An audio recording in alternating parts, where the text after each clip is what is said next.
Well, hello again to our wonderful and attractive audience. How are you doing out there?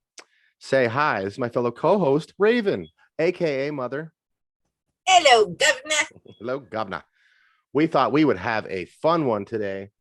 Yep. Last couple ones have been some heavy stuff. We thought we'd still kind of keep it, a little light, but still have a biblical undertone to it, because that's what we do on the reassembling. This Yes. episode is going to be talking about the movies that we enjoy. Also, the name of the video is "Can the Light Shine Through the Cinema?" The way we put cinema with that capital SIN, it's SINema. indicating the secular world. We're not saying everything is horrible about the secular world in movies. Obviously, they're not aiming to please the Christian church, but we thought we'd differentiate that with cinema, to see if we can see any kind of biblical understanding through movies. Does it give us a hint? Is there just biblical truths that even these producers and directors don't even tend to put out? They're just like, it's something that we have embedded in us. Before we start, the reason I wanted to say that is because I wanted to go into a Bible verse and kind of give it the context of why I wanted to do this video.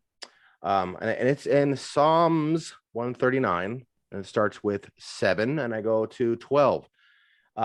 It says, "Where can I go to escape your spirit? Where can I flee to escape your presence?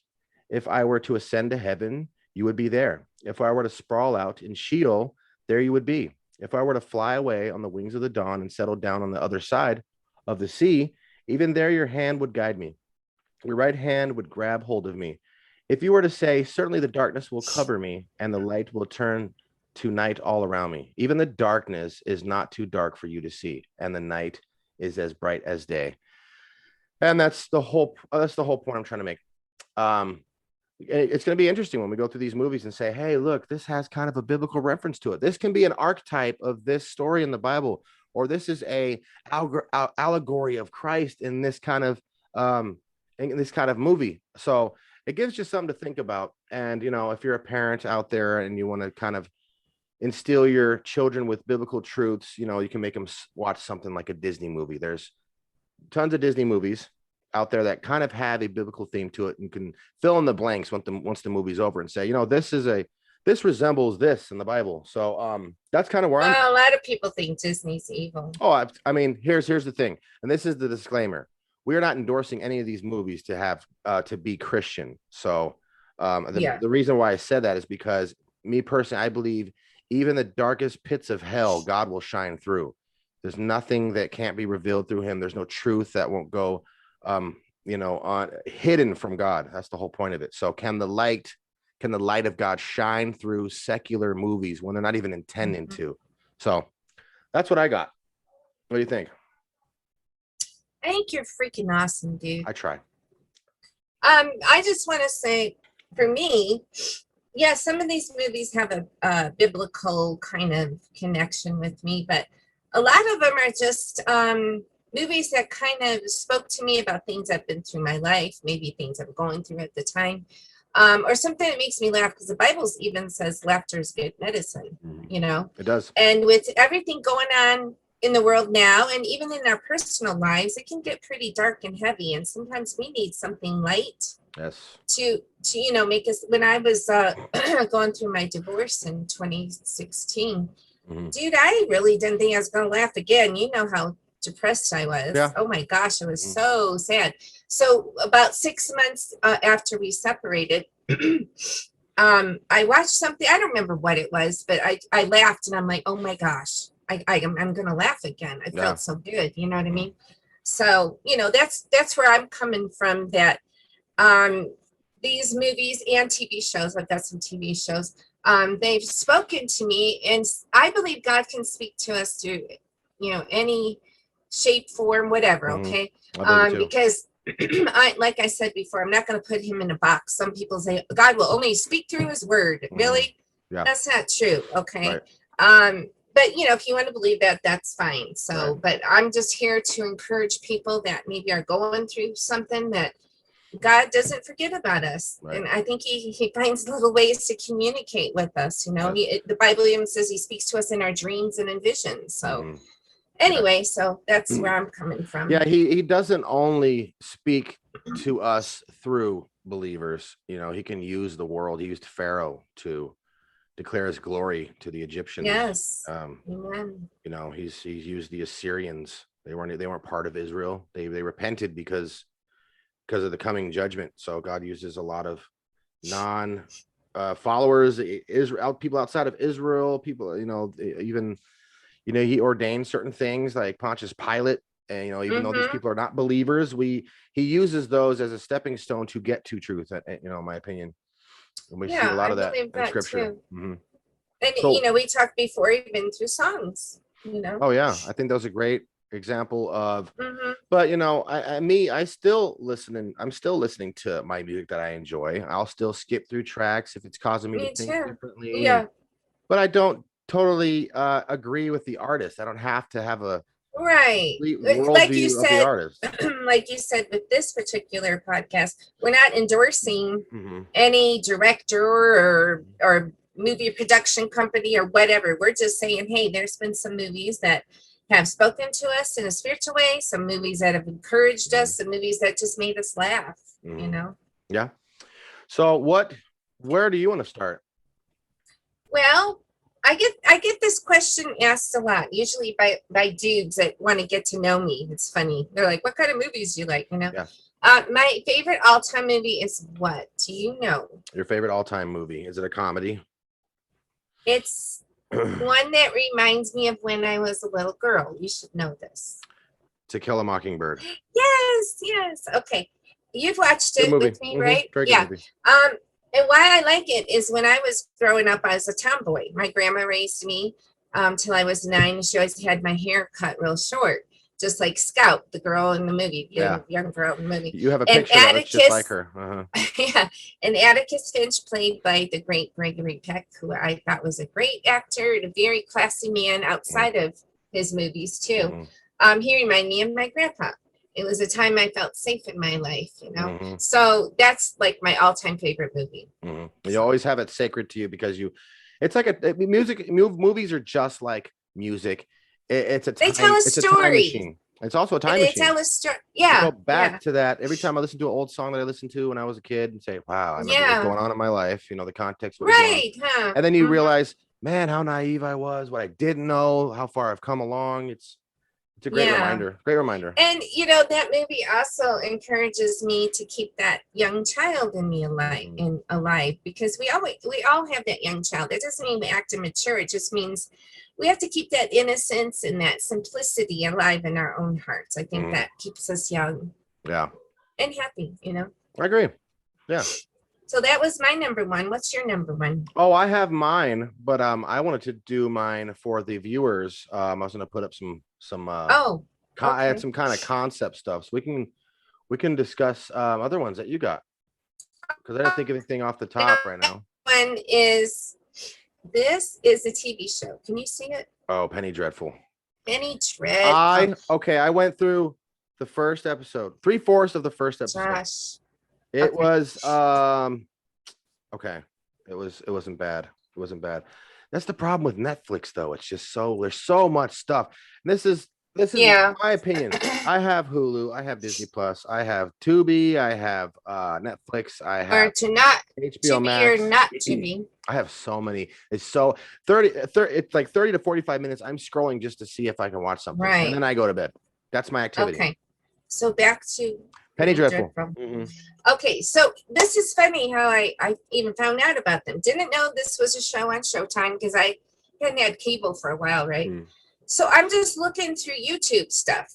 And I don't know, I've always liked that goth Victorian era in London. I don't know why. I just think it's cool, you know?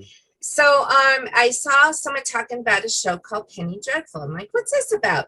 And then the guy was saying, oh, it's about how our monsters, their origins came about, like Frankenstein, Dracula, the Wolfman. I've always liked the old, you know, monster movies, right? Yeah.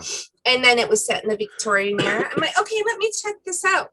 So it had 3 seasons. I loved it so much. I bought it on Blu-ray. Now, granted, there's sex and there's other things I don't agree with. Okay, I'm not saying that's Netflix. No, it's the video. It's, you know, it's on here. Yeah. But anyway, What I love about it is the main character, Vanessa Ives, is a woman who's struggling in her faith with God because she feels this demonic presence trying to take over her life. So she's trying to fight this thing, right? And through it all, yes, she makes some mistakes and everything. But there's one particular episode I have to talk about. It's from the last season, and it's called A Blade of Grass. Now, let me just give you kind of a quick rundown of the episode. She is put in an insane asylum, okay? And her parents stopped coming to see her, so she's really going through depression. The doctors are giving her these inhumane treatments, like, you know, the waterboarding and sticking her in freezing cold water. So she, you know, she's losing it, right? Wow. Well, she has an orderly, and this orderly is a man. He's very compassionate, and they develop a relationship, a friendship. Yeah. And he's just so sweet to her, but he keeps saying, you have to get better, miss, because if you don't, the treatments are going to get worse. Okay. So he begins to share with her things about, you know, he's got a wife and son and this and that. And one day he comes in, and it was so sweet. She actually physically attacked him at one point. So she's in a straitjacket in this gag thing that's strapped over her head to keep her, you know, of course, from biting him again or scratching or whatever she did.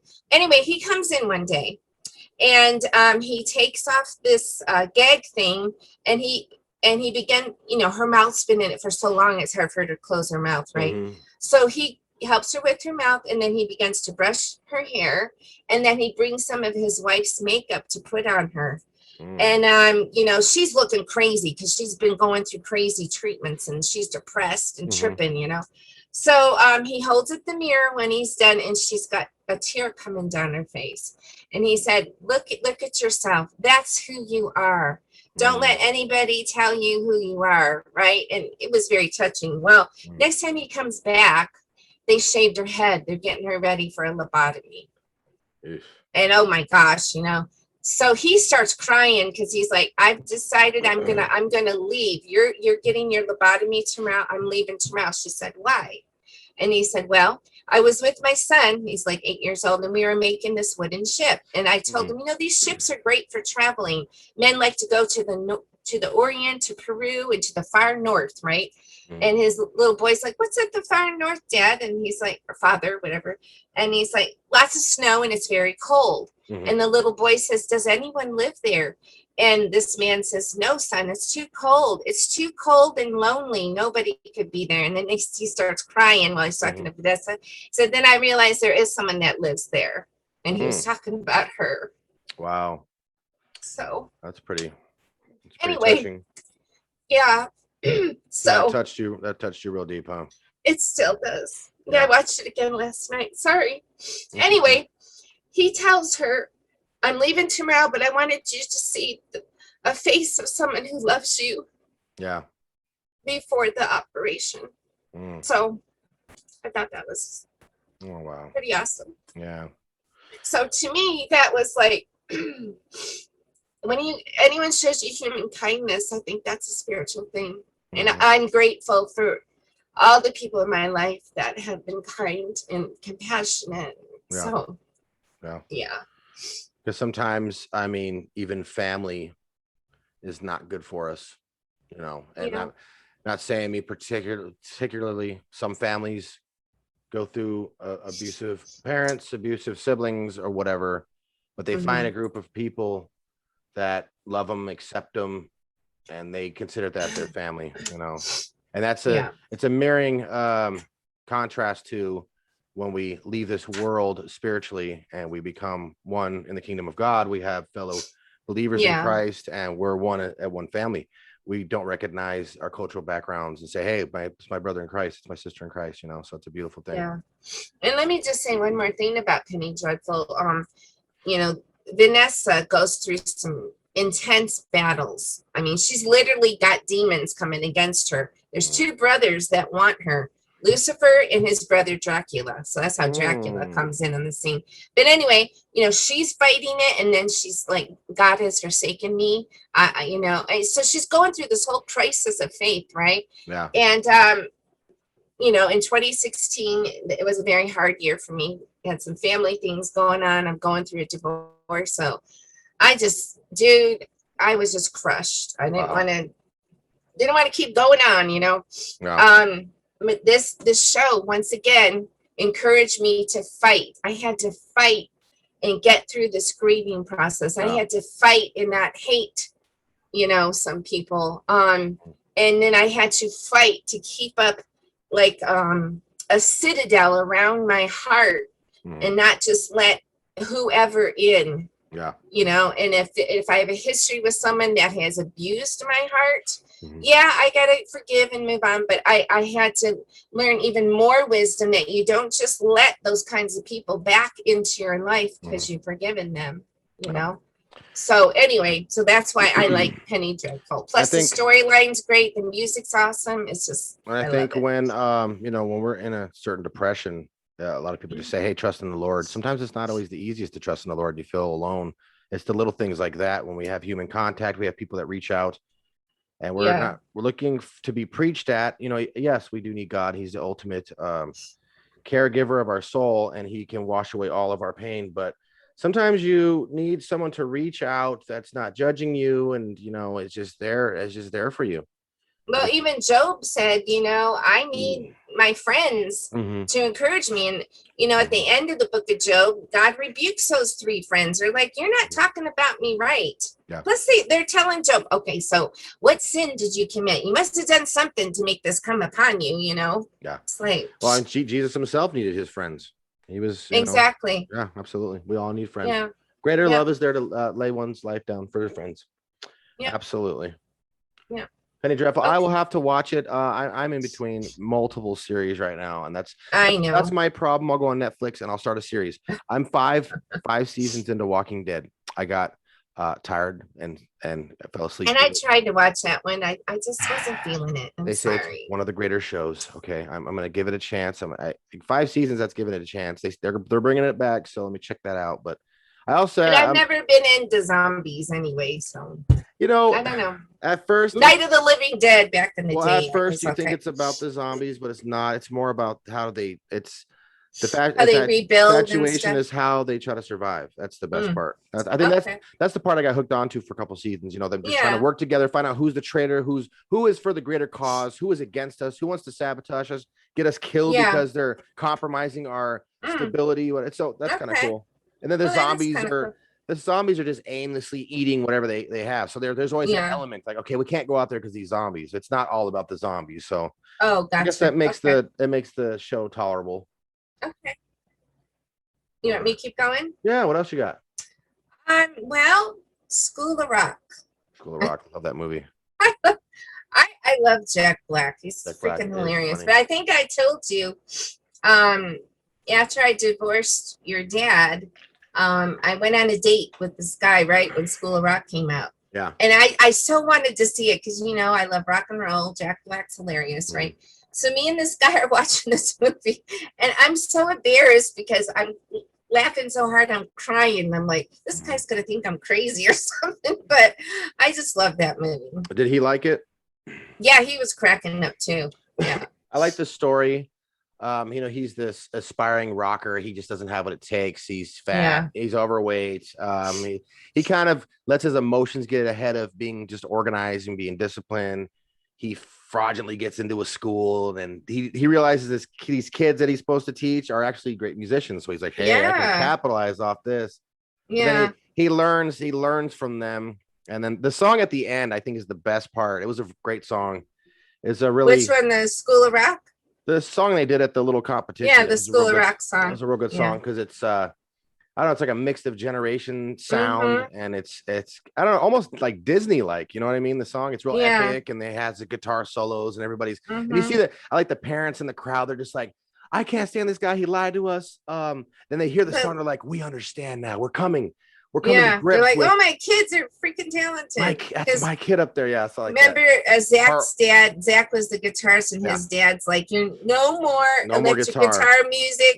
You know, you only can listen to classical or whatever. And remember Zach told Jack Black's like, well, what did you think of that CD I gave you? And he's like, well, my dad thinks it's a waste of time. He's like, waste of time. But he's so mad. See, that's a good lesson to learn right there, because we don't always know what our gifts and talents are, and if we're being called to do these gifts and talents. Mm-hmm. And it's always good to go out on faith and say, I want to be a musician. If you're aspiring to Yeah. be a musician, or you want to be any kind of artist or whatever, Yeah. I think that's what the Well, for me moral of too, the story is. it takes me back to the days I was in bands, and I do want to get back in the band. I loved it. It was freaking awesome, and I was in a playing band too. before, yeah, and playing before people that just loved it. It's just, I love it, dude.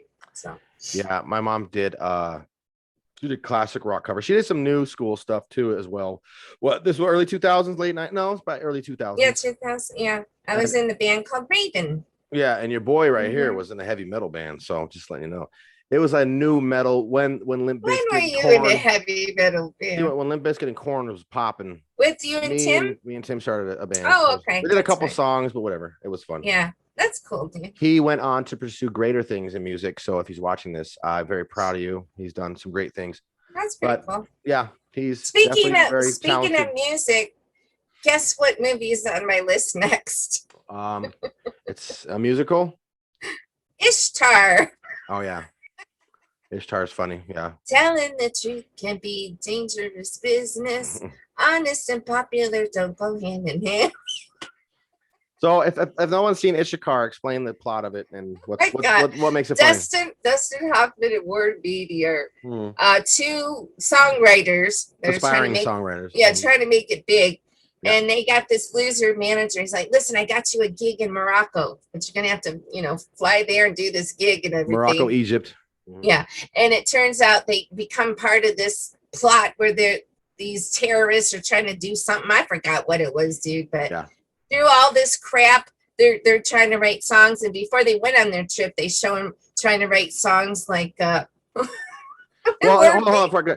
In my opinion, they're going through these events, right? And I think that's giving them fuel to get inspired. So they're like, everything they're going through, they're writing. Oh, so give them an example. They're in the desert and they're kind of like, they're dying out in the desert. And they're saying what are they, the suffering or whatever? It's like, oh, I wish we had a pen right now because they could write an inspiring. I forgot that song, but remember when Dustin Hoffman's on the ledge of his window contemplating suicide, and he's like, I'm finally on the edge of my life. Yeah, that movie was funny. And then I like the one where they're trying to write songs. And Warren Beatty's like, I can see you're standing in the backyard with the scab that's on her knee. Wait. What do you say? What do you say? Something? Go in there and see if you try on something that's your size. He's like, she said, come look, there's a wardrobe of love in my eyes. Take your time, look around, see if there's something your size. Then he was an ice cream man. Dishes, knishes. He's ringing that bell. Oh yeah. Lip smacking, back slapping, perfectly delicious. Dun dun. Hot fudge love, here he comes. So yeah, that was funny. So I think that's funny because they have inspiration everywhere they go. There are people like that. There are people they want to go through. But that reminded me of you and Tim doing all your songwriting. Remember? It was freaking hilarious, dude. But songwriting isn't always easy. So you're trying to look for any inspiration you can. I'm going through this. Where's the pen? Let me write this. Yeah. Down. That's funny. Yeah, that movie's hilarious. I know it didn't do good at the box office, but dude, I thought that movie was hilarious. It was what, 83 or something? 84? I don't remember when it came out. The 80s, huh? Yeah, I think it's like 80s. Okay. That is hilarious. So next I have the Banger Sisters. The Banger Sisters. Goldie Hawn and Susan Sarandon. Yeah. They're former groupies. No, I'm not saying I endorse groupies. But they grow up and Susan Sarandon gets married to this straight-laced guy. They have 2 kids. And out from nowhere pops Goldie Hawn. Hey, remember me? She never really outgrew her old ways, right?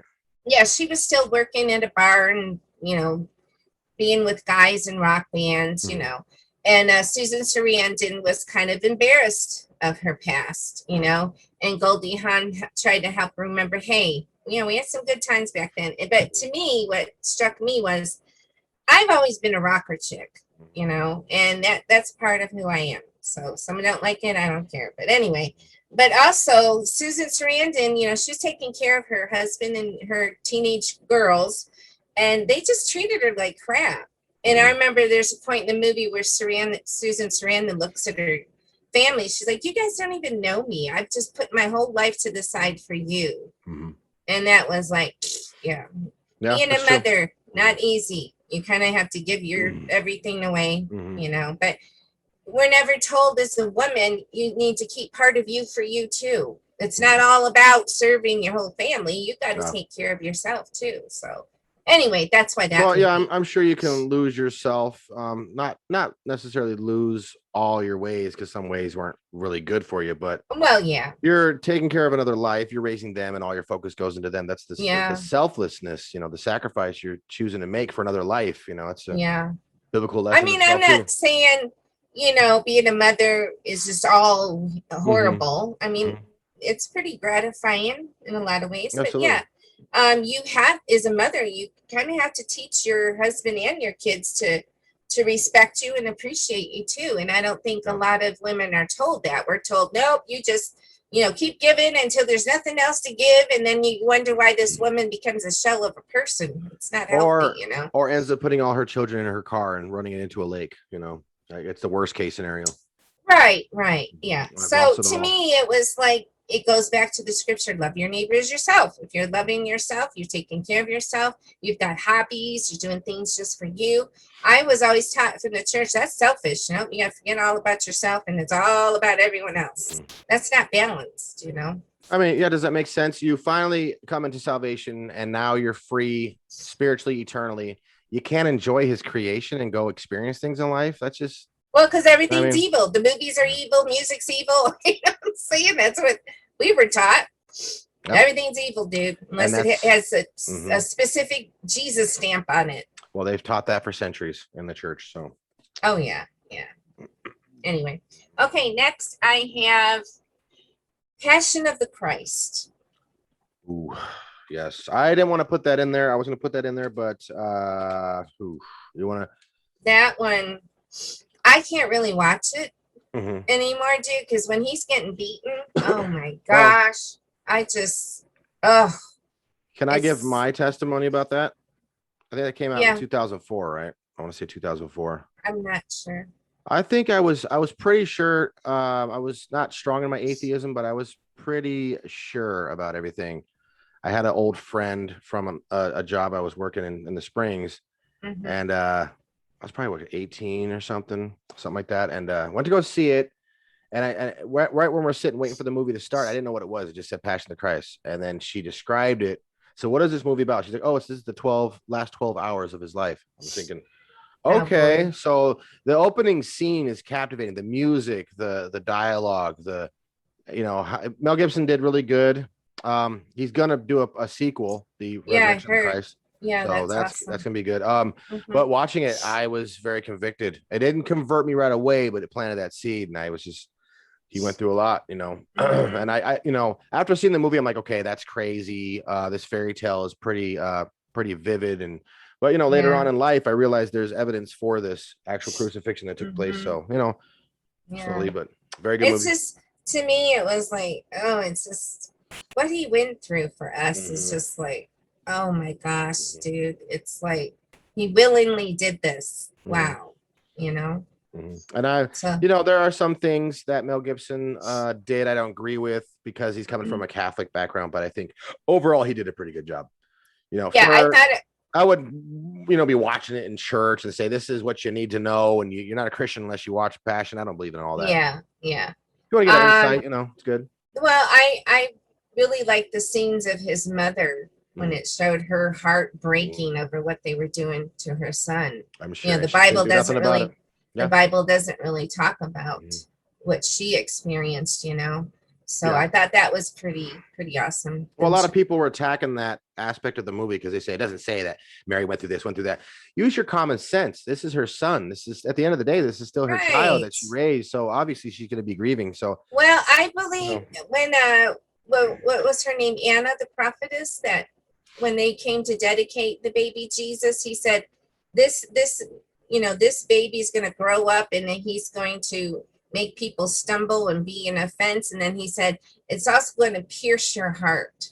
So to me, that was a clue right there that she was going to feel some intense emotional pain watching what her son was going to go through. What was wild, what made me want to see the movie, we were hearing on the news a couple people died in the theater. Like, this movie's that crazy, let's go see it, you know. A lady had a heart attack on the premiere day because of the graphic. You can look Are you serious? Yeah, she had a heart attack and died in the theater. I didn't know that. So very, very I do remember stuff. South Park when Cartman wanted to go see it. Then he's all mad. Around even the time he was even madder at the Jews. Well, around that time when they made the episode, that's when Passion came out. That's when they made the, like, you know, because South Park stays fresh and current on events. Yeah. So anything, they're a good timestamp for things that are going on in the world. South Park makes episode, you know, like 2 days later. So yeah, that's a very good movie. Yeah. Okay, so next I have another funny one, Clueless. Okay. With Alicia. I thought that was freaking hilarious. And I love the part when Paul Rudd says to her, do you know what you're talking about? She's like, why? Do I sound like I do? Sometimes I feel like that when I'm doing my college homework. Really? If my professor's like, okay, Raven, that sounds really good. I'm like, oh, I did that right. I'm all like shocked, you know? Yeah. But I thought that movie was funny. And, you know, the late, great Brittany Murphy, I liked her. I was sad when she passed away. I thought she was a good actress. There's a lot of one-liners in that one. So basically, she's coming from a rich family. It was Beverly Hills, wasn't it? Something like that. Yeah. So I guess the materialism, she kind of learned that it wasn't about materialism and favoritism. She kind of came into her own towards the end of the movie and loved Paul Rudd, and because he was genuine and authentic, right? Is that kind of what the moral? But her and Stacey Dash were hilarious. Remember when Cher was named after Cher, and then Stacey Dash's character Dionne was named after Dionne Warwick, another singer. Okay. And Cher says to her one day at school, she's like, would you call me selfish? And Stacey's like, not to your face. No, not to your face. She didn't look at her when she says it. No, not to your face. And then Brittany Murphy was trying to do a whole makeover on her. It was just funny, dude. That movie's funny. That was a good movie. My sister loves that movie. She loved that movie growing up. Yeah, me and her watched it a lot. We would quote from that. Am I looking blown out on the video at all? Like your whitewashed sepulcher full of dead men's bones? Do I look like a whitewashed tomb? Okay. Yeah, you do.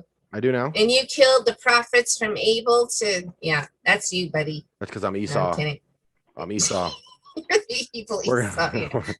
I taught Esau. White devil. Well, me and you are a bunch of Esau's and Shesaws. Yeah, I know. Seesaw. Okay, so how about we talk about Ace Ventura? You loved that one growing up. Let me tell the story. Okay. Me and my father saw that movie, 93, I believe it was. We laughed so hard, we had to leave and get my sister and my mom to see it again. And we watched it the second time. It was new. It was fresh. Jim Carrey was, he's popular in Living Color, but we didn't really get exposed in Living Color. It was on it late at night. We didn't really watch that channel. But here comes this new guy. Up until then, what kind of humor was out? This is late 80s.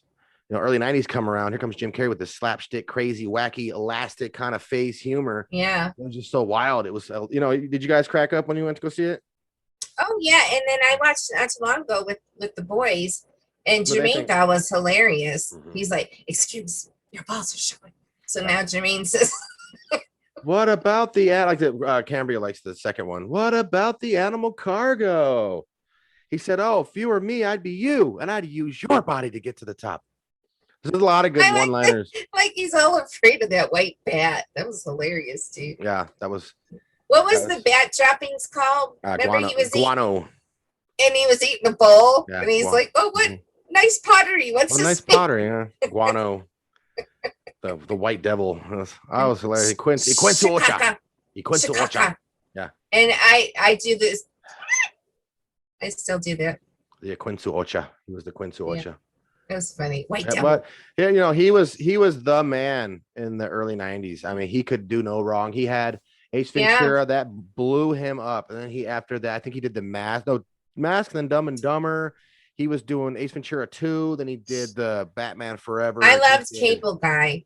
Yeah, Cable Guy was after that. That Then was hilarious. Truman Show. So that he really had He a was fall on a from roll. grace. Yeah, he Now, really. I think you and I've talked about before, since the suicide of one of his last girlfriends, I think something just really, changed in him.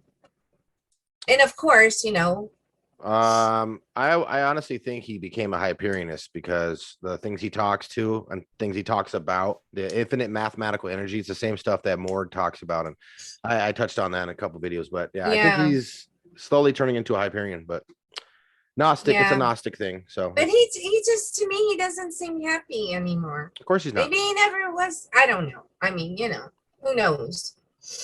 Well, yeah, he's done really. Have you watched any of his series? He has an HBO. I think it's called "I'm Kidding" or something like that. I have. Last thing I saw from him was the one he did after Yes Men. No, I saw Yes Men. Sonic the Hedgehog. He kind of made a little bounce back. Yeah, I did like Sonic the Hedgehog. He did pretty good in Sonic the Hedgehog. Yeah, he's always going to be a good actor. It's just I don't think obviously not his heyday no more. Right. Okay, so now we move on to Bill and Ted's Excellent Adventure, Bogus Journey, Face the Music. Yeah. Yes, I had a man crush on Keanu Reeves. Yes, he's adorable. But the whole freaking movie, dude, came out in the 80s. Me and your dad went to see it. We were dying. Really? They were freaking hilarious. Don't you think they were hilarious? Yeah. Another, I don't think there would be a School of Rock if there wasn't Bill and Ted. Yeah. The aspiring musicians trying to make it, but they're lousy musicians. Yeah, wild stallions. They come across this time machine, go and grab all the historical figures. Yeah, I thought that was cool. What was the second one about? They go to heaven and hell. Yeah, Bogus Journey. Put him in the Iron Maiden. Excellent. Yeah, Iron Maiden. Execute him. Bogus. Yeah. Remember then they hugged and they're like, bag. Yeah. Yeah, they did. The third one started off good. I'll be honest. The third one started off good. It kind of went downhill towards the end. Yeah, but it was cool. They grabbed Jimi Hendrix. I thought that was freaking awesome. Well, towards the end, it's this "We Are the World" stuff. I was like, okay, this is kind of lame. Yeah, but hey, they're in their 50s now. I thought it was cool seeing them again. They I don't think they even wanted to bring them back, but I think they did that for the fans. That's cool. But you're trying to end a movie. You're trying to end a movie. You can't really end the movie. You're like, okay, how do we do this? I see their attempt at trying to end the movie. Right. I thought it was more critical. Good. You get more critical. I don't think it's the best movie ever made, but hey, I happen to love Bill and Ted. So. It's hard for me to try to enjoy movies because I'm so critical about how they're doing this scene, doing that scene. Because I don't know why. Funny. I don't know. I'm just kind of a perfectionist. You're analytical. Very analytical. Remember, perfectionist. Yeah, exactly. People guy. Okay. All right, moving right along. Okay, now this is a show. I think you watched a little bit of it, and it was Bates Motel. I watched the whole season. Did you like it? I watched the whole show. Loved it. Dude. Okay, for our viewers that don't know what it is, Bates Motel is based on the life of Norman Bates when he was growing up. Okay, from Psycho, the movie Psycho, Alfred Hitchcock. But I loved he comes across as kind of a kid that has autism. He's not really all there. He's shy. But him and his mom are really, really close. Mother. I love, I never say her name right. Vera Farmiga. I don't know her name. Anyway, I love her. She played Norma Bates.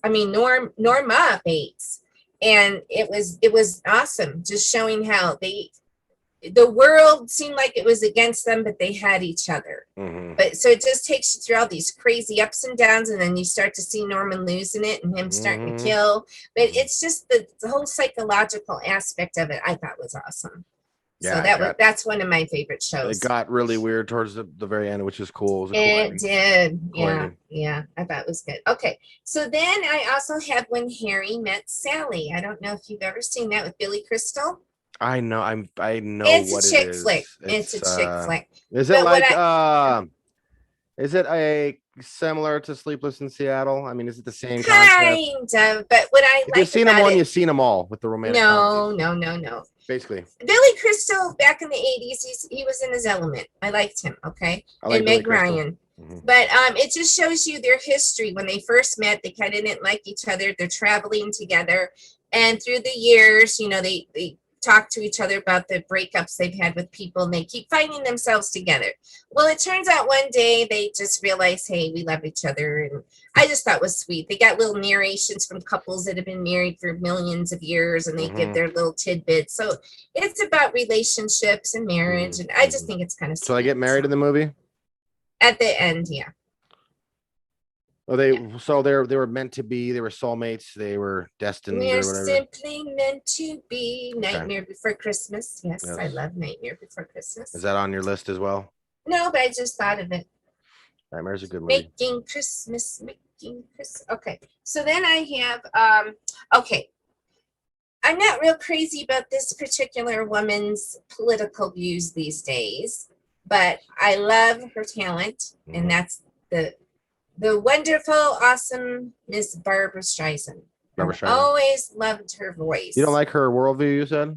She despises Trump. She thinks Trump killed all these people from COVID, you know, whatever. Okay. But I love her voice. So when I was a little girl, I was 6. My mom, who I didn't really know good, one day came to my grandma's and picked me up. And we went to the movies to go see On a Clear Day You See Forever. Never seen That's a Barbra Streisand movie. I just love her voice, right? So I come home and I tell my grandma, Grandma, I want to sing like this lady, and I want to have brown hair and blue eyes now. I want to look like Barbra Streisand. Oh, wow. Just change grandma, her. Yeah. I didn't know. I'm 6 years old, right? Yeah. So anyway, love the movie. Okay. And then Funny Girl. Love that movie. If you see, dude, that's a good movie. I think I've Barbara seen What Up, Doc? What Up, Doc? What's Up, Doc? I love What's that Up, one Doc? too. Yeah. Yeah. It was That's funny with Ryan O'Neal. Mm-hmm. But just her voice and the storyline, it's just a really good movie. And she won a Grammy or an Oscar, I think, in the 60s for it. I mean, she was this young lady in her 20s. I mean, she had a voice. Yeah, she's got the accolades. She got the accolades. Yes. Is she an observant Jew, or is she like kind of? I don't know a lot about her religious beliefs, and I've noticed she doesn't really talk much about her father. So I don't know what her home life was like, but I do know she, from day one, dude, she just blew everyone away with those pipes. Yeah. Oh my gosh, I still watch old videos of her, and I'm like, wow. I just think she has such a beautiful talent, So she's on my list. I think last movie I've seen with her was she was with Seth Rogen. I guess that's her son, played her son in the movie. Oh, Guilt Trip. I loved it. I thought it was cute. Yeah. That was interesting. Seth Rogen. Okay, Seth Rogen. I will say The Night Before. Dude, I think I was crying. I was laughing so hard. Is that him and his friends The Night Before Christmas? The Christmas movie where his wife's like, she's getting ready to have a baby, and she gives him this box for Christmas, little box. He opens it. Every kind of drug you could think of. She's like, go out with your friends and have fun, right? So he's tripping on mushrooms and all this stuff. And I like the part when he goes in the bathroom and he's snorting that coke, and he goes, okay, the truth will set you free. He's all hyped up. He's got his phone and he's videotaping it. He's like, okay, this baby is going to ruin your life. You're going to ruin the baby's life. The baby's going to grow up and kill people. It was pretty funny. I thought that one was He's in a lot of movies too, a lot of raunchy movies, He's yeah, he did. Yeah. I mean, some of them are funny. Pineapple Express was hilarious. Oh my gosh, dude. Yeah, I cried on that one too. It's hilarious. Pineapple. Yeah, that was funny. I like James Franco. Yeah, he was in that. He did a really wild one. What was it called? Sausage Party. It was a cartoon. That was pretty. It was an R-rated CGI animated movie. Yeah, you were telling me about that. Yeah, I never saw it. It's pretty interesting. But they had an all-star cast. Everybody that he hangs out with basically is play a voice of a bagel. So the Jew was the bagel. The that was just the Kika Man sauce was obviously the Asians. Just like all these stereotypes in the movie. I was like, oh my goodness, this is ridiculous. Oh, that's funny. Okay, so yeah, I want to talk about. I grew up as a child in the 70s, Mm-hmm. so I've got a special attachment to shows from the 70s and Mm-hmm. movies. So I liked the Bob Newhart show. He was funny. I Okay. liked All in the Family, and I liked the Mary Tyler Moore show. Now, Mm. her making a show of a single woman making it, in the world on her own was really a breakthrough thing. We Yeah. got the whole feminist movement going on. Mm-hmm. I'm not saying I necessarily agreed with that, but I do think, women, in a Mhm. lot of ways, we have been held down. We have been told you can't do this, you got to act like this, you got to look like this. And so Yeah. I think that that's a very innocent show, too. She was just a good woman who cared about, her job, her coworkers. She's just a sweetheart in the show. But, she's so naive and she goes through these different things. It's just a cute show. I have all the seasons. So. Okay. So that was like kind of Mhm. revolutionary for what was going on in the world. Yeah, it was. And, Wow. Mary Tyler Moore, of course, she passed, but, she won a lot of awards for that. Oh yeah. And there was a lot of spin-offs from it. So, but I like that show and I still watch it. So, Yeah, I mean, TV is definitely not the same anymore. yeah. You can't watch any show on Netflix Well, without now having it's a sex scene or something going on, or someone's gay or someone's transgender. Yeah, someone has to be openly gay. Yeah, one of my other favorite series is American Horror Story. Now, I know a lot of people go, okay, that's demonic and there's sex. Mhm. Yes, I understand that. And trust me, there's a lot, when there's some intense sex scene, I'm like, oh God, you're going to look away because, Yeah. But anyway, so I started to watch the spin-off, which is called American Horror Stories. Mhm. Okay. So it's a different setting each week. I think the finale is tomorrow. Anyway, last week was called The Drive-In. It's about some movie that turns everyone into zombies that watches it. Mhm. But of course, the main character, which is a young teenage girl at high school, her best friend is a transgender dude who thinks he's a girl. I'm like, really? So we're just going to continue to normalize this. And, I don't want to see that. That's just my opinion. Yeah, it's getting confusing now. There's a transracial thing. You ever heard of this? Oh, I'm dude. This have you heard this new transracial thing? I don't think I identify as this black girl. She says I identify as white. So it's transracial. I identify as the president of the United States. I think I identify as a billionaire. Okay. I identify as a billionaire. Yeah. All right. I'm with you, dude. Okay. So moving along. Another movie that really, really touched me was Bridges Over Madison County. Never saw it. Clint Eastwood. I heard it was good. Meryl Streep. Mm-hmm. So basically, let me just. Yeah, tell me what it's about. Let me give you a quick scenario on why I like that movie. Well, what's it about? Clint Eastwood is a photographer, and he's traveling around the country taking pictures of particular bridges. That's his whole thing, right? So he meets Meryl Streep. I forgot how he meets her, but she's immediately attracted to him because, he was still a nice-looking man at that time. And she's taking care of her husband and kids. No real connection between her and her husband. Just, life goes on. This is my life. Well, he begins to tell her, I don't know if they had dinner at her house. I forgot exactly the whole way they met. And he's just like, well, you're a fascinating woman. And he's just saying all these things where she's like, oh my God, I just wish my husband talked to me like this. And no, I'm not endorsing to go cheat on your husband. But anyway, so they end up having an affair. And he wants her to leave town with her when his little shoot is over.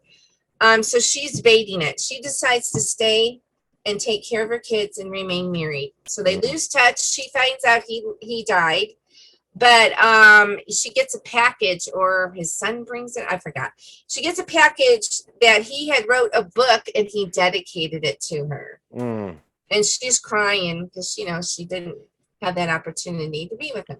The reason why it touched me is that was the movie that propelled me to leave your father. And all that. I don't need to get into that. I was very unhappy and I felt like my life was dying. I was dying inside, dude. And I just wanted to live a little bit and I couldn't. So suffer anymore. When I watched that movie is when your sister and I traveled to Michigan for my father's funeral. we went to go visit Aunt Carol, and we watched that movie, and I spent the whole night crying because it was a wake-up call to this is your life. This Time is to going move to be on. the rest of your life with Yeah, this person. make a choice. Yeah. And it wasn't easy. I know people act like if you get a divorce, you know, God hates divorce and you're evil. Baloney. Okay.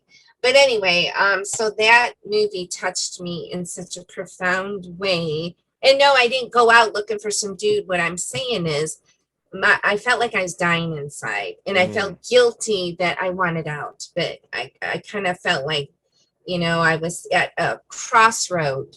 Am I going to do this the rest of my life, or am I going to try to have a life? So yeah. So that'll always be a significant movie in your collection. That's we all have movies like that kind of help us get through things. Maybe so, even maybe even subliminally, it just kind of reached you, you know. Yeah, I mean, to me, it was a breakthrough that I needed because you know, I actually didn't want to stay married to your dad for a long time. You know, not to, you know, I'm not putting him down. He just had some things he struggled with, and it made it hard to, you know, be with him. I mean, it was I don't know, 20 something years ago. So I mean, yeah, it is what it is. You know, I was at the age, very young age, so you know, I recognize it now. So yeah. Absolutely. All right, so you know, I think I pretty much went over. I love old Alfred Hitchcock movies, and Alfred I liked Hitchcock, The Odd Couple with Walter Matthau and that's a classic. Jack I just love that movie. I don't know why. You know, I even like the other one too when they're much older. That's a good one too. Oh yeah, I kind of like the sequel they did. Yeah, didn't they do a sequel? Or am I thinking of Grumpy Old Men? Because I liked him in Grumpy Old Men. I liked Grumpy Old Men too. That was pretty funny. Grumpy and Grumpier. I liked them. Yeah, they're just a good duo. They were meant for each other. I was sad when they both died, and it's funny because Walter Matthau looks exactly like my father. That's what my father looked like. Jack Lemmon. Jack Lemmon. Yeah, they were great. They're both gone, right? Yeah, Jack has a son named Chris, and he looks exactly like his dad. It's so weird seeing him. Yeah, I don't know if he's done anything lately. He used to have a series, but I forgot. They were hilarious. They had great chemistry. That's what made him funny. Oh, I love Jack Lemmon in that because he wanted his house, you know, the apartment spotless. And Walter Matthau, I was like, I should not have a house that's cleaner than my mother's. Remember, he's always cleaning stuff.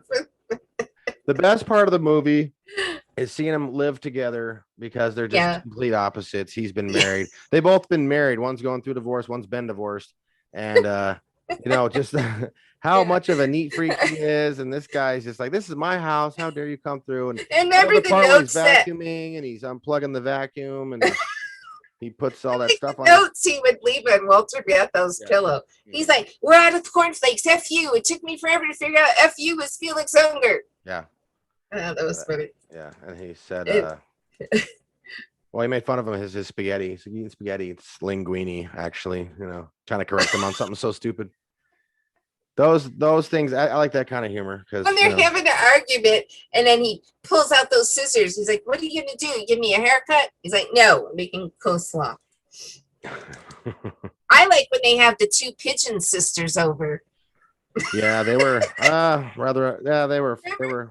Walter Matthau, he goes in the kitchen to make the drinks, and Felix is left talking with the two sisters with their little English accent. And I like when he showing them pictures of an apartment, and she's like, "There's no one in the picture," and he's like, "No, that's our living room." And he's like, showing off the living room. Oh, those are lovely lamps. She's like, "You got to keep the lamps." Does she get to keep the lamps? Oh, I gave her everything. Yeah, I said I gave her everything because he's what a good man, gonna give her everything. Samantha walks out there all crying. Remember? That's funny. We're on a roll here. That one there, she wants to wrap you up and make a bundle out of you. So, yeah, I like that word. What other ones you got?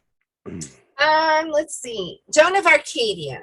Remember how I loved Joan of Arcadia? Joan of Arcadia. Oh God, Do you remember the young teenage girl that God was trying to talk to, and he would tell her to do certain things, but he always came to her as a different form. So one time she could be a little girl, God could be a teenage boy, whatever.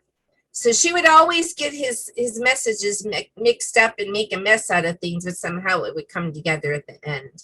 What was it So, on a channel or something? yeah, it was like I think it was on CBS, maybe. Oh, geez, Joan of Arcadia. I'd have to look that up. Yeah, I I have both the seasons. I loved it. God spoke to me many times through that show. Really? I always felt like I have a calling, but I felt like it was different than a lot of people. I always felt like I didn't fit in. I wasn't the cookie cutter Christian woman, you know. So that show really would encourage me a lot of times. Yeah. Wow. Yeah. I don't recall any shows I used to watch. I mean, there's just so many. You loved Turtles growing up. Well, and what kid didn't like the Ninja Turtles in the 80s? Oh, but you were adorable. Let me embarrass you just for a second. Go for it. Yeah. You put your little headband and tie it, stack up the movies and start ninja kicking them and karate chopping them. Remember?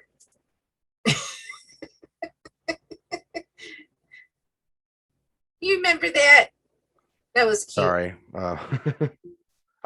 When the movie came out, that was the real deal. I knew they were real. Oh, when you came up to me and said, "Mommy, can we go to a theater near you?" I just wanted to melt. That was the cutest freaking thing you ever said. All I remember is they played the Ninja Turtles on the TV, and it says "coming to a theater near you." I didn't know where it was, so let's go to a theater near you. That's adorable. What were you, like 7 or 8? Oh God, no! I came out in '89. I was 5. Oh God, okay. I was probably around 5. You're just a little guy. That's cute. I was just a little guy, but it was real. I knew it was real. Remember you had a bunch of Ninja Turtle figures, and you end up giving them to the little boy across the street. Yeah. And then you were crying. I said, "Let's pray. Let's pray God will help you get those back." So you went over there after we prayed, and they gave them back to you. Remember? I don't remember that. Yeah, you were all crying to me. Yeah, they took my Ninja Turtles. No, you gave Turtles. Remember, it was a show. I don't know if any of these 80s kids remember Bucky. It was called Bucky O'Hare. It was a green rabbit. Bucky. He was fighting the Galactic Toads, and he had a sidekick who was a duck and had 4 arms and a gorilla. All them people. I can't remember all those songs. If you go to YouTube, you can look up the theme song of that movie or that show. I forgot about that. Yeah, you like that. It didn't last long, and then after that was kind of like, I think Biker Mice from Mars I was into for a minute. There was these 3 mice. They were, they were bikers, and they were aliens. So they were mice, but they had little alien antennas, and they cussed. Oh my gosh! It was like revolutionary. Funny. They say the D word. What? Check it out Saturday. This is the talk amongst the kids at church. You know, watch Biker Mice from Mars. They say the D word. What? Yep. It's on this Saturday, you know, so we're here. This rebellious cartoon. You know, this is before Mortal Kombat and anything offensive. You know, this is like forbidden stuff. Yeah, that's funny. So, yeah, go for it. Let's see. Then I have Barefoot in the Park. I think that one was hilarious. That was Jack Lemmon as well, right? No, that was Jane Fonda and Robert Redford. Barefoot in the Park. Oh, I'm thinking of, what's the other one I'm thinking of? Out of Towners. Oh, that one's funny too. When I think Barefoot in the Park, I remember Out of Towners, they were barefoot in the park. Yeah, that was hilarious. Remember? He chipped his tooth, so it's whistling. I don't remember Barefoot in the Park. Oh, it's cute. Robert Redford and Jane Fonda just get married, and she's the wild child, and he's this new young lawyer, and they only have this tiny apartment with a bedroom they can barely fit their bed in. It's just pretty funny. I liked it. What's that? So what's the 60s? What's that? Is it like a romantic comedy in there? Yeah. It's funny because she gets mad at him one night and she's like, "I want a divorce." And he's like, "Why?" "I just realized we have nothing in common." And then he tries to touch her and she's like, "Don't touch me." Really? This is very dramatic. Yeah, it's hilarious. That's from the 60s, huh?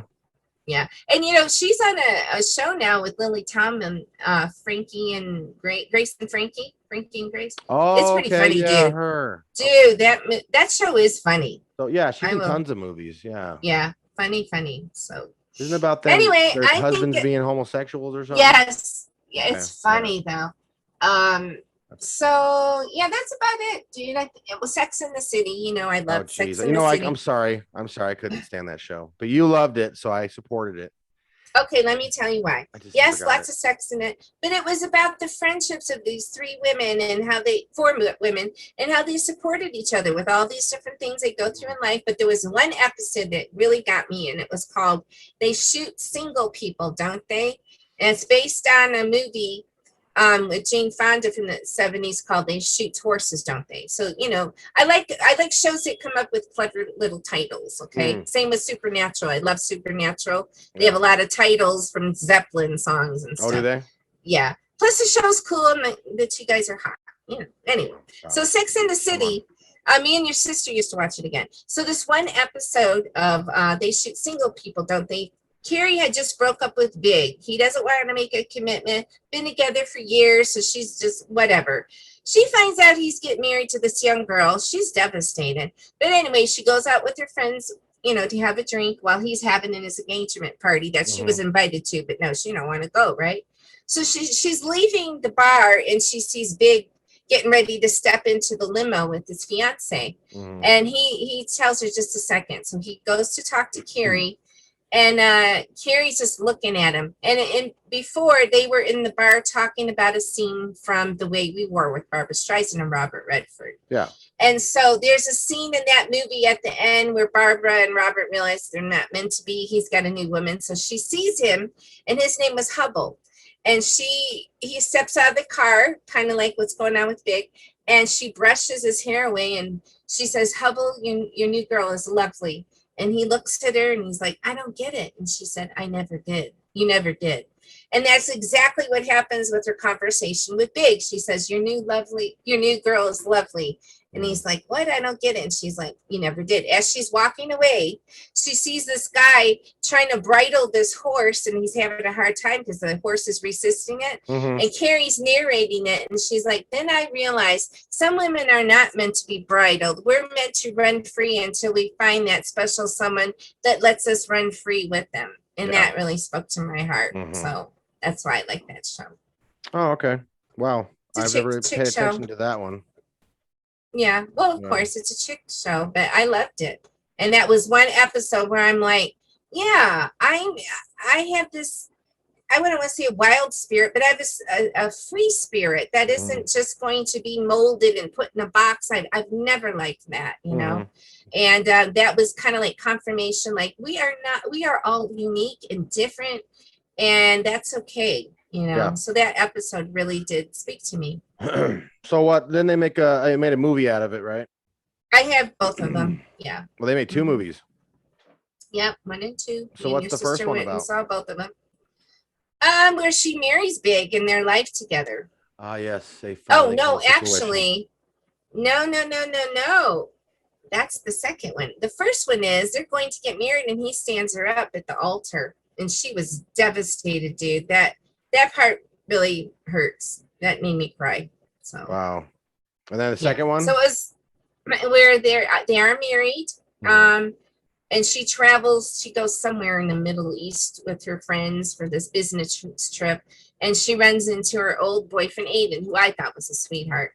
And she kisses him, and she's thinking, "Oh my God, I shouldn't have done that." Anyway, kind of like the four of them are going through things. When she gets back, she had told Big over the phone, look, I kissed him, and Big was kind of tripping. But when she got back, they both worked it out. So it had a happy ending. That sounds like too much drama for me to watch. It's a chick flick. Okay. Do you want me to go? That's funny because you'll watch a show about zombies. That's not drama. It's these half-dead people are going to kill you. Yeah, there's no drama there. Well, let's just say I watched, not watching. So I don't know.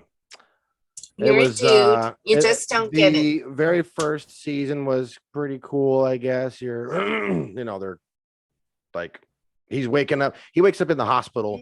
The whole hospital is trashed, and he realizes, where did everybody go? And he sees these walkers or whatever. So he's trying to survive, whatever. Texas. So every single episode, you're kind of hanging on by the edge of your seat to get to the next episode. You're like, oh my God, he almost died. But whatever. Towards the fifth season, it gets more political. That's what I call a dick flick.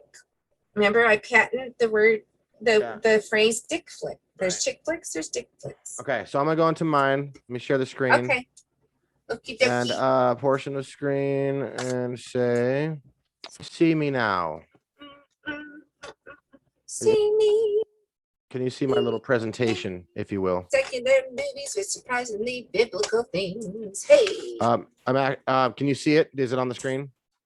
All I see is secular movies Okay, with so you do see it on surprisingly the screen. biblical things. Yeah, I said I did. Okay, so yeah, it's basically secular movies with surprisingly biblical themes that we don't know about. So obviously, I'm going to put the one. Who do you think's first and foremost? That's right, you guessed it. Let's see it. I have no idea. I clicked it. It should be popping up here shortly. Oh Lord. Okay. The Here we Star go. Wars With Return of the Jedi. sci-fi. The message inside of the hidden gem, I guess you can see, is the tempted by the dark side. In the final installment of the original trilogy, Luke Skywalker is tempted by the dark side of the Force by both the evil Emperor and his father, Darth Vader. Luke, at one point, nearly gives in and attacks his father. At the last moment, Luke realizes what he has done and shows his injured father mercy, declaring himself on the side of the light once and for all. The Emperor, of course, does not care for this young man refusing to kill his father and then declaring himself an enemy. As such, the Emperor attempts to kill Luke. Vader, however, intervenes and casts off the chains of the dark side in order to save his son. Return of the Jedi follows the story of Luke's temptation and near fall, as well as the redemption and salvation of Darth Vader. After years of darkness, Darth Vader is saved due to the love he feels for his son. Stories of temptation, redemption, and salvation. Of course, we are arguably the bedrock of Christianity. Would you say? Okay. So next one I got is Harry Potter and the Deathly Hallows Part 2. You know what the boys used to call Harry Potter? I don't know why. They couldn't say, but carry me Potter is what the boys called it. I remember someone you were speaking with. We won't name names, but he kind of ragged on this movie. I get the witchcraft references and how evil it. Who did? Well, let's say it was probably 20 years ago. It was a church in Colorado Springs that you left. Oh yeah. There you go. Okay, so Harry Potter and Deathly Hallows Part 2. What we find in this is an allegorical messiah. The Harry Potter series used to be associated with the cries of witchcraft that brought to mind Frollo from The Hunchback of Notre Dame. Harry Potter and the Deathly Hallows Part 2, however, was an extraordinarily Christian tale. The story deals with the temptation offered by the demonic Horcruxes, created by the evil Lord Voldemort in an effort to become immortal. It turns Severus Snape from a liar, traitor, and a murderer into one of the most incredible redemptive stories in modern times, as well as cementing him as a fan favorite. Deathly Hallows Part 2 also contains one of the most blatant allegories for Christ's resurrection found in secular film. So just before the climatic final battle, Harry Potter walks willingly to face Lord Voldemort alone and unarmed. He then allows Voldemort to kill him. Death, however, does not stick for the boy who lived. Harry spends a brief time on the other side where he has a conversation with his late mentor, Dumbledore, while the soul of Voldemort... Dumbledore. Oh, I think it's a Dumbledore. Okay. Dumbledore is the wizard. While the soul of Voldemort suffers in the corner. Then Harry returns to life and defeats the forces of darkness for good. Who else did something like that? Jesus. This is probably a very common one where people will find a biblical theme. I never watched those. Jess, you think they're worth watching? Star Harry Wars Potter. And Harry Potter? No, I'm not in this. I like the first 3 Star Wars. Me personally, Harry Potter, it's cool. It's on I like the Lord of the Rings better. Probably. It's very I know it's long and drawn out. You'd have to sit there. I mean, yeah. Okay, but there's quite a few of them, right? And what's that guy's name? The main character, the actor? Radcliffe, something. Daniel Radcliffe. Yeah, he was in a good movie called Women in Black. It's a horror movie. It was actually really good. Okay. All right, sorry. So I have the Lion King here, and what we see in it is a metaphorical Moses. This popular Disney movie slightly resembles a biblical story. Mufasa represents God, who watches over Simba from above, and Simba is similar to Moses when he emerges from the wilderness to defeat Scar. Now, I put this in here. Now, Scar could possibly be an Antiochus Epiphanes-like figure, or one of many corrupt kings of Israel, if you will. If you will. Simba would eventually lead the rest of his lions from captivity to a better life. He could also be a King David-like figure once he returned to the promised land. I mean, kind of a stretch, but you can see that kind of I that like Lion idea. King. You can see that idea in there. Very good movie. I Next, like Timon and Pumbaa. Did you see the live animation of the Lion King? I saw it. I thought it was pretty good. Yeah, I liked it. Well, I what made love it Lord of the good? Rings. What made it good is it basically copied the cartoon. They really didn't change anything in Lord of the Rings. Yeah, Subtle but I think they differences. just did a really good job on it, I think. All right. In the Lord of the Rings, the Fellowship of the Ring, we see the Ring of Sin. Ooh. In the Fellowship of the Ring, an unusual group of 9 people must journey across Middle Earth to destroy the One Ring, the source of the Dark Lord Sauron power and his tether to immortality. The One Ring is essentially temptation in given form. It drives all who hold it too long, mad, and can influence those around it into taking destructive actions in order to pursue power or personal pleasure.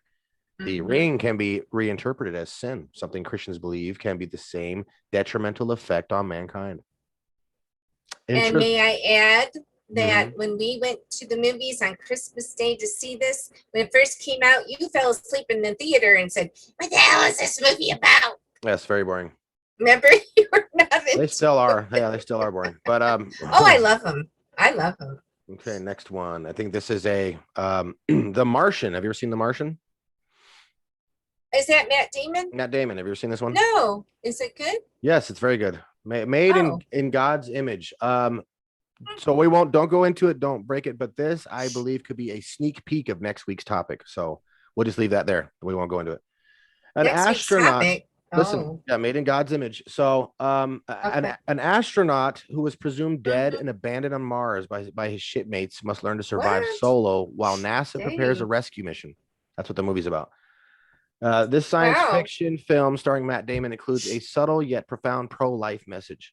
After all, why would our government spend millions of dollars and thousands of man hours to save one life 48 million miles away? It's because a human life is precious and priceless. Humans are unique and, unlike the animals, are made in God's image. I would agree with that. So it's a good, you can see that subtle I never seen that teaching in it. Obviously, this one is a good one. So Groundhog Day, Changing of the Heart. I love it. I didn't know you liked that one. I love this one too. That's a classic. That's classic. Groundhog Day, Changing of the Heart. A self-centered television weatherman named Phil is sent to Punxsutawney, Pennsylvania, to cover the annual Groundhog Day festivities, but soon gets stuck in a time loop, waking up on the same day over and over. With no consequences for his actions, Phil engages in numerous flesh-pleasing actions, drinking and binge eating among them, yet quickly learns they bring him no fulfillment. Only by serving others and performing charitable deeds does Phil escape the loop. Never find salvation, which is, that would be the biblical meaning, but that only comes through Christ. But he discovers a foundational biblical theme. Sin leads to hopelessness and destruction, and also for the believer, we need to change once we are redeemed. Some of us have the habit of not changing.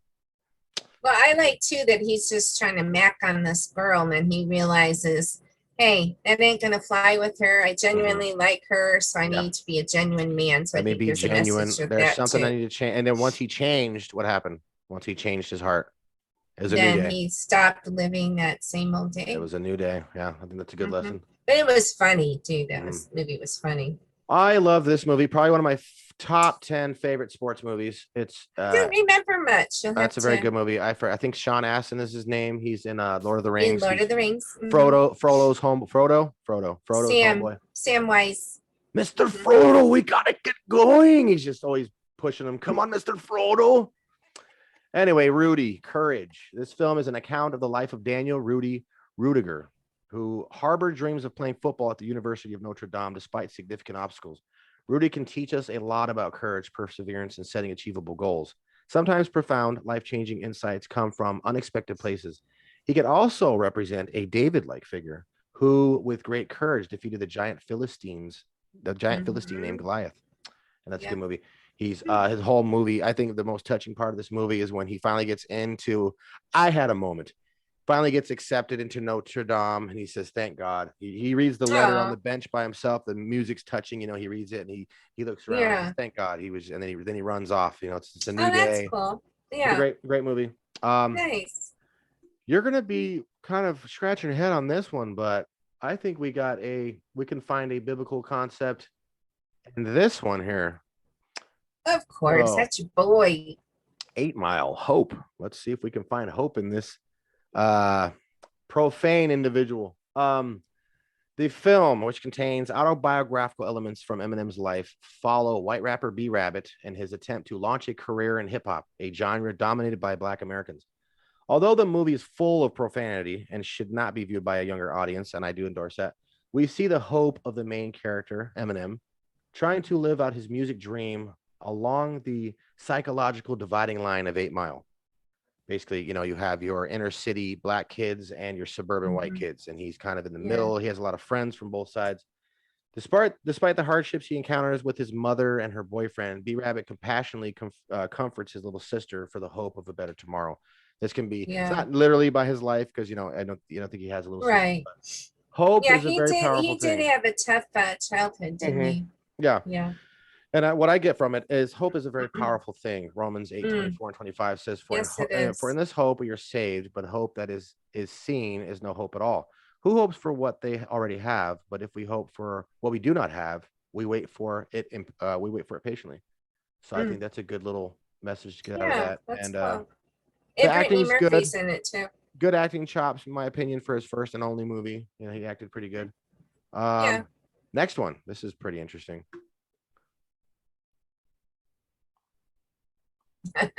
Come with me if you want to live. The Governator, of Cauliflower. Cauliflower. Terminator 2, Judgment Day. Judgment. My gosh, Judgment. Terminator 2. I like the Terminator movies. Terminator was great. It was a cult classic. I still watch them. Me and Damara still watch the 84. She loves the 84 one, the very first one. Oh, yeah. Yeah, I like that one too. I like the Terminator 2 personally. Is that with the liquid guy? I like the liquid guy, the T1. Yeah, he's pretty cool. He's pretty cool. Terminator 2 follows Sarah Connor, and her 10-year-old son, John, as they are pursued by a new, more advanced Terminator, the liquid metal, shape-shifting T-1000, sent back in time to kill John and prevent him from becoming the leader of the human resistance. Although the event Judgment Day doesn't actually occur in the movie, it's constantly referenced by the characters as the collective punishment for man's sins, both specific ones like building nuclear weapons and handing control of them over to computers, as well as more general ones like or innate predisposition to violence. It's not just that good and evil are battling. It's that the stakes are as high as they can be without the worldview, within this worldview. In the Bible, good and evil fight over the fate of men's souls. In Terminator 2, good and evil fight over their respective rights to exist. So if you're like our world today, the vaccinated and the unvaccinated. But do you see how even Cameron, I think his name is Cameron Crowe? John Cameron, whoever just directed this. Can you see how even if they're not trying to put out a biblical message within the human mind, they realize there's something not right with the universe, and there's this represents a judgment. People of all over the world, they know that we can't just live and do things we want to do. Continue on. There has logically, psychologically, there has to be some kind of judgment, Right. That's why I thought that movie is interesting.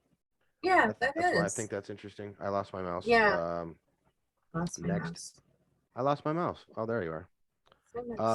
And then my last one, I think this is a really good one. Let's see if it. Yes, this guy right here. That one of my top 10, or one of my all-time favorite movies. I really like this movie.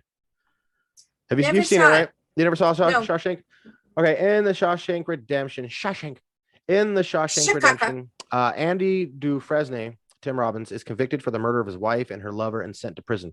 Andy was wrongfully charged with the double murder of his wife and the man she was cheating with. He received 2 life sentences for the double murder despite maintaining his innocence. Andy's integrity was an important theme in this storyline, especially in prison, where integrity was lacking.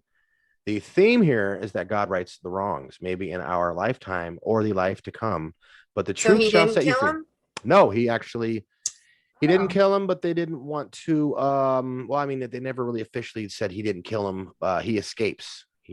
Okay. And then he goes to he goes out of the country, and he's just set free at the end of the movie. He's free. He didn't do it. They can't Oh, find him. He made it seem yeah. like he disappeared. He was ahead of the game. He even framed the warden. So Oh, wow. yeah. So So what's Morgan Freeman's part in the this? truth shall set you free, pun intended. Morgan Freeman is his name is Red.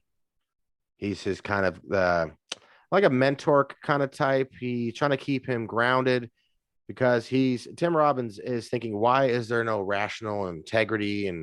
And Morgan Freeman is saying it's a different world here. You're not going by the world out there rules. This is how you survive in here. And Yeah. he always saw Tim Robbins as being stubborn and saying, he ain't gonna listen to me, And eventually he escapes. Morgan Freeman's like, wow, he actually did it, but the end of the movie, Tim Robbins gets out and leaves. Once Morgan Freeman actually gets out of prison, he leaves him a note. Morgan Freeman finds him, and they meet on a boat out on some kind of coast. It's the end of the movie. So Morgan Freeman gets released from prison. Tim Robbins is there, so they kind of continue their friendship towards the end of the movie. Okay. So it's a real good movie. No, I've never. But whenever I see Morgan Freeman, I always think of his role as God in Bruce Almighty and Evan Almighty. I think there is a lot of good movies out there, a lot of things we can, and I think it should make you look at movies differently, because there's and the opposite is applies too. You can see demonic messages in movies when they're very subtle. Oh yeah. We might have to talk about that. I mean, we can go down the rabbit hole with that and say that's where conspiracy theorists come in. Did you see this look they did on this movie? That's the sign of the Freemasons. And even I like some horror movies. I watched Annabelle, and I thought that was a good message. You've got these demonologists that are trying to fight evil, and based on true stories, and The Conjuring, and even The Nun. The Exorcism of Emily Rose was Emily Rose is good. Yes, very good movie. I seen The Exorcist. Now that one was pretty intense, dude. In the 70s. Yeah, I mean, people were just tripping. I remember my sister, she's 10 years older. I was just real young then. She went and saw it and said, oh my God, that movie was creepy. So yeah, it's very creepy. That's still creepy. Yeah, it's creepy, but I think the message too is there is evil in this world. The devil's real. Yeah, absolutely. Yeah, and I don't think a lot of people, believe that. And they think, well, if I don't believe it, then it makes it not true. Well, it doesn't work that way. Yeah, you know what I mean? The world's so desensitized to. I mean, look at the movies that are out now. They're very demonic. A lot of things are demonic. There's a show called Lucifer. That's Lucifer, and we're cheering him on because the way they convey this character. This is the good guy. He's Lucifer. So come on. Yeah. Well, and I'm trying to think if it's the 8th season or the 9th season. The American Horror Story had a season called The Apocalypse, and it does show Lucifer rising. But what I liked, no, I didn't like Lucifer. What I liked is they showed him as a weak character. He was a young man that's like, how do I do this? What do I do? I mean, it was an interesting take on what the Antichrist would be as a human. Okay, yeah, he was evil, but he was also, they portrayed him as some confused young man. So it was interesting, it was interesting. And just how nuclear war, only certain people were allowed to stay alive, and what they called these, I don't know, what were they called, like the command post or something. These people were living underground. It was all these rich people and certain people that had specific DNA because, they wanted to repopulate the world. So, it was an interesting one. I'm not saying I want to watch something about Satan, but it made me feel like, yeah, that's right. Satan is weak. He is weaker than God, So I even like futuristic sci-fi movies, like, in the future, the year 20. I mean, we hope Christ comes back by then, but it's just nice to kind of fantasize and say, hey, look, that'd be cool if we had these kind of cars or whatever, just you're not taking things too seriously, and you're not letting that throw your faith off. That's I guess the main point of this. And if you're looking at movies, any movie you can find some kind of truth in, seriously. And Harry Potter, I just read you Harry Potter. There's a allegorical Messiah going on. I'm not saying Harry Potter's a Messiah and we should watch Harry Potter if you're a Christian, but and to me, I think it goes back to the whole idea of art. Cinema is another art form. Mhm. I've seen some movies that have beautiful scenery, beautiful music. I mean, again, we're looking at art again. Now, I'm not saying everything is art, because I remember, I think it was the 80s, you were just a little guy, but there was this whole thing going on where these weird photographers were taking pictures of like a crucifix submerged in urine and calling that art. You know, to me, that was pretty disgusting. So a lot of Christians were in uproar about that. Yeah, that's crazy. So I'm not saying everything is just art. I think some things should not be, you know. Yeah, some things are very. Yeah. So I'm not saying, and I know you're not saying it either, that everything is an art form. Porno is an art form. A slasher movie. I'm not saying that. I don't think we're saying that. Yeah, I think we're trying to say you're not going to hell for watching Chainsaw Massacre, because if you're strong in your pretty faith, gory. you're strong in your faith. You know, you don't have the desire to take Chainsaw Massacre. You know what I mean? Well, I don't like slasher movies like that, but I did like the last Halloween that was put out. No, that was cool. I thought they showed the psychological character of Michael Myers in a cool, like, was it bloody? Yeah, I don't need to see someone getting killed. I don't want to see that. Yeah. But I like the story. He was locked up in an insane asylum, and just, you know, his mindset. I thought that was an interesting story. Yeah, but to try to avoid, you know, crazy psychological, violent things like that, you're gonna see some death and some blood and guts. That's usually what comes with it. And you and I also have a interest in watching things about serial killers. You and I have always been fascinated by what makes a Ted Bundy, what makes a John Wayne Gacy, a Jeffrey Dahmer. What the heck's going on in their minds? You know, I think the world is fascinated, because then we wouldn't be talking about them to this day. They're still not that I'm not like one of those chicks that were like, oh, you're a serial killer, that's hot. You know, no, I don't get that. I don't get that either, Jim. But I always found it fascinating. I'm interested in what makes people tick. There's some people insane. There's some people, yes, and I think they are born evil. Some people are just evil, yeah. Yeah. So you and I share that too, you know. It's wild. So. I think that was a fun one for me, because I know we're going over a little. We started around 7:30. It's almost 9:30, so I don't know how long this one's going to be. Okay. But do you have anything else, like, you wanted to let them know, whatever? I don't really have any announcements or nothing, but just keep watching. I like. Oh, well, I do think we need to just warn our viewers for next week. Okay, go ahead. It's going to be. That's fine. Well, we have prayed about it and decided next week we're going to do a show on abortion. And it is going to be graphic. Yes, we are going to show pictures, but this is something that I feel like we just have to stop. No more excuses. 62 million babies have been murdered since Roe versus Wade. Very, very evil. Absolutely. Yeah. So we're not going to sit here and condemn every woman that gets an abortion, because I think a lot of women are ignorant. They're young, different circumstances, right? Scared, but I have more of an issue with the doctors. So. The doctors and the funding of it, and yes, the whole institution behind there's a demonic spirit behind this. We'll call it what it is. It's a baby killing factory. It's not just everybody is in a dire situation. They need to get rid of this child. Right. They specialize in this stuff. So that's what we want to kind of address. It's a money making business. We're not attacking the women who do have abortions, but I have friends who've had an abortion and they still cry about it. Absolutely. So it's very traumatic for a woman. It's the spirit of Molech is what. Yes. That's basically what it is. So that's, what we're going to be discussing next week. So if you want to watch it, just be warned that it's not going to be easy to look at. So. And I do thank everybody for watching. Leave comments and subscribe. Yeah, and we're having a blast doing it. We really are. There's going to be more content coming. That's probably, new material, new subjects, probably in the near future. We talk about the Black Hebrew Israelites. I'm going to be touching and COVID-19, Biden. So we have a whole laundry list of things to discuss. So Trump. Yep. So thank you all for watching, and have a blessed night. And God bless everybody. Bye.